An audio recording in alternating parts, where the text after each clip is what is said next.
creator, settings, the in-app messages function. Alright, so if we go into our settings tab here and we click on the messages down here, we come to this screen. So simply put, what this allows you to do is interact with other developers as you guys work on the same app. So for example, if this app has 3 different developers on it and I'm working on it, let's say I made a change to the layout. So I can come here, I change the layout. Okay, I put from user, or let's put developer 1.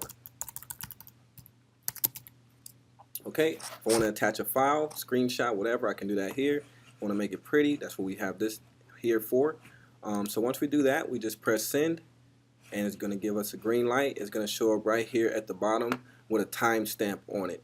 Okay, so what happens is each time we work on this, somebody will come here, put another message, and we can see what happened last time. This is for multiple users. So you may or may not use this, but this is a cool way to interact if you need to. Thank you, and I'll talk to you next tutorial.